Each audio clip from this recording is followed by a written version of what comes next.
When I was a kid, maybe 12 or so, my granddad Lucas told me about the most amazing white-tailed buck he ever saw. This happened back in 1933 at what is now Ricketts Glen State Park. It's a beautiful country in northeastern Pennsylvania.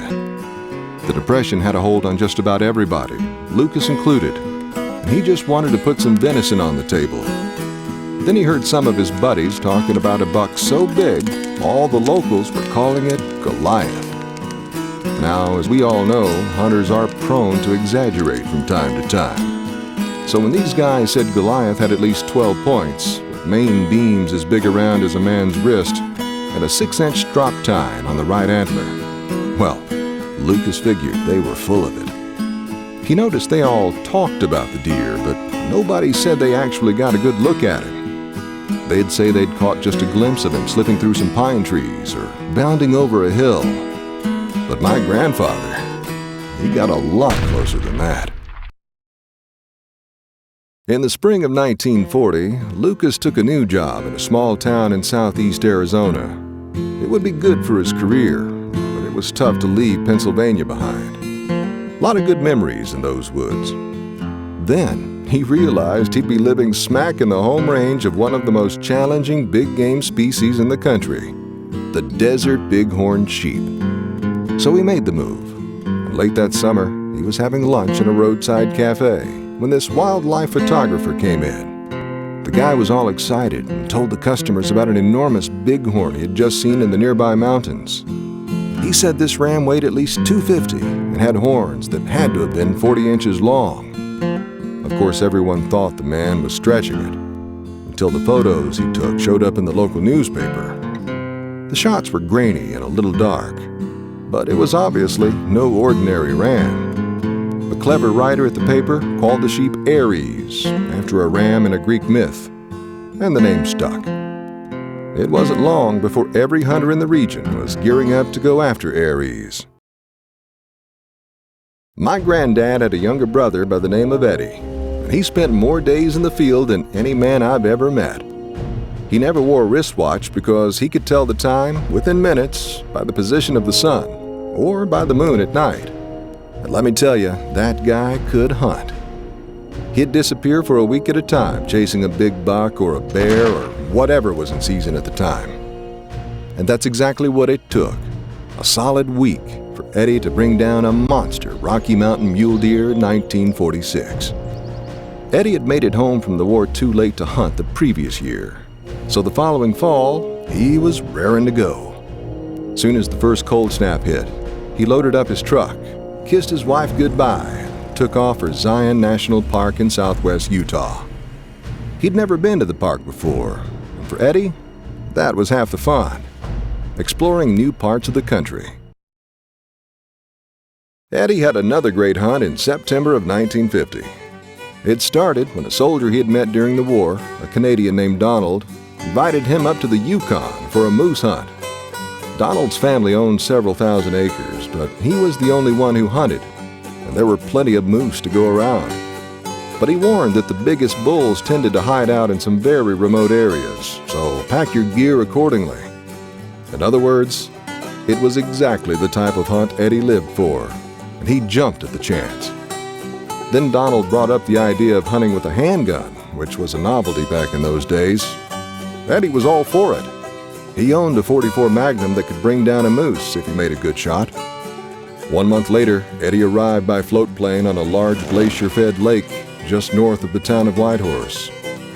Donald was waiting, and he led the way to the family cabin.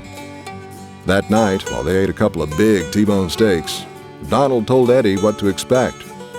The moose in that region were the largest in the world, and spreads reaching 70 or 80 inches were not unheard of. There was one moose in particular that had been eluding Donald for several years. "I call him the Ghost," Donald said, "because he moves through the woods just like one. I never see him for more than a second or two, but I can tell you this, he's gigantic."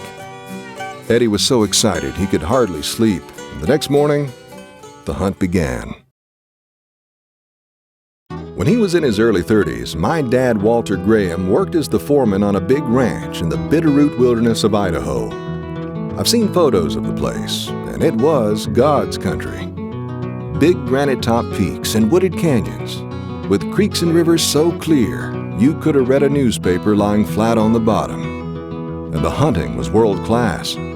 Everything from Rocky Mountain bighorn sheep to lynx and bobwhite quail. But there were also plenty of predators hanging around, which could sometimes be a problem. Late in the summer of '62, one of the ranch hands told my dad about a gigantic cougar that had stared him down from high on a ridge. A few days later, Dad followed vultures to a sheep carcass covered with sticks and twigs. A victim of the cougar, no doubt. And a nearby paw print, 5 inches across, said this was no ordinary lion. A week after that, the big cat reappeared and gave some fishermen a pretty good scare. By now, everybody in the county had heard about the cougar. They'd begun calling him Tom, and they'd been hoping he wouldn't cause any more trouble. But after that incident in the creek, everybody agreed that old Tom had to go. My dad had always heard that the brown bear hunting was fantastic on Kodiak Island in Alaska. And in 1963, he decided to go up there and see for himself. As he arrived by air, he saw why they called it the Emerald Island. The mountains and hills were so lush with vegetation, they looked like they were covered with green velvet. To the north were thick spruce forests, and all around the island were a variety of estuaries, bays, and lagoons. When he got off the plane, Dad was met by a tall, thin man named Samuel, his guide for the hunt. The truth was, Dad would have just as soon hunted on his own, but the law required a guide. And as Dad found out, Samuel was good company.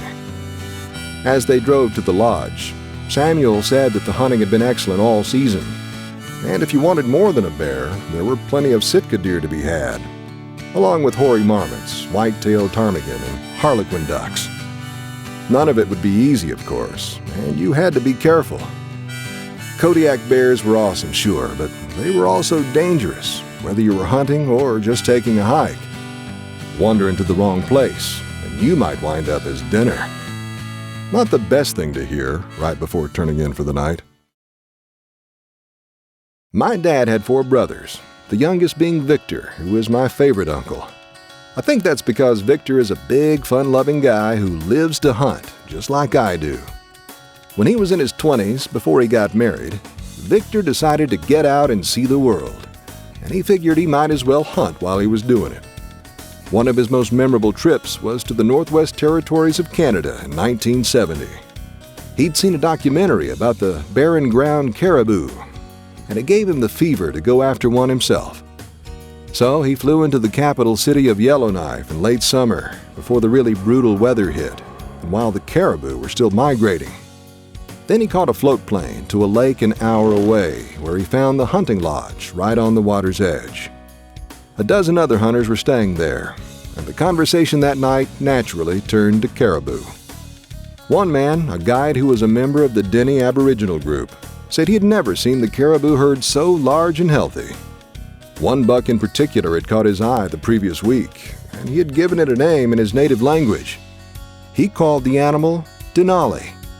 Victor had heard the same name used for Mount McKinley, and he asked what it meant. The man simply smiled and said, "The Great One." When Uncle Victor was in his 40s, he got the itch for a speed goat, also known as a pronghorn antelope. So he did some research, came up with a short list of potential hunting locations, and finally narrowed it down to Catron County, New Mexico, which had a tremendous reputation for record book antelope. As an added bonus, Victor had never been to that part of the world, and just like every other member of my family, he was always eager to head out for parts unknown. So he packed his SUV and hit the road in September of 1985. When he finally arrived, it was so isolated, he felt like he'd driven to the ends of the planet. We're talking about a county that's bigger than 3 eastern states, with a population of less than 4,000 residents. Take a cross-country hike and you're more likely to see a coyote, desert mule deer, pin-tailed duck, or Rio Grande turkey than a person. Victor grabbed a room at a roadside motel for the night, double-checked his .243 bolt-action rifle, an all-around workhorse that shoots groups as tight as I've ever seen. Then he set his alarm for 5 o'clock the next morning. When you come from a long line of hunters, you might say there's a little bit of pressure to keep the tradition alive. That means going after the biggest and the best game, no matter what you're hunting. And yeah, I'd say I've done all right so far. My first real taste of success came in 1999 in Jackson County, Oregon, down in the southwest corner of the state. I'd already taken a nice Rocky Mountain elk in Colorado a few years earlier. So this time I wanted to go after a Roosevelt elk, which is generally a little heavier with taller antlers. As I drove through the foothills of the Cascade Mountains, I already knew it was going to be a great trip. The air was crisp and clean, and the scenery was remarkable. All around me were thick forests of Douglas fir and ponderosa pine.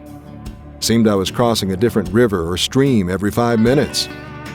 I'd rented a log cabin for the week, and the owner had sent me a map that took me down a gravel road beside a lake. Along the way, I stopped for a few minutes and watched a small herd of deer grazing in a meadow. At the time, I was thinking, if I couldn't get a good bull elk, maybe I could at least bag a nice blacktail, or even a gray fox or eastern turkey. In hindsight, that's kind of funny, because I had no idea what was waiting for me on that mountainside. By now, you've seen that 3 generations of my family have chased nearly every type of wild game North America has to offer. We've traveled thousands of miles and spent countless days pursuing the finest examples of every species. But there was still one animal missing from the trophy room. After all those hunts, none of us had ever taken the most elusive and inaccessible prey of all, the mountain goat. Just recently in 2010, I got lucky and drew a tag in my home state of Montana, and it was up to me to complete the collection. I knew the odds were against me because there were fewer than 300 goats taken in the entire state each season. And chances were, even if I did get one, it would be an average goat, not something for the record book. Of course, when did a Graham ever let long odds put a damper on his hunting plans? I prepared for my trip to the Rocky Mountains by hiking 6 to 8 miles every day at high altitudes. And every weekend, I shot 100 rounds through my favorite rifle. It was dead on and ready to roll. Pretty soon, so was I.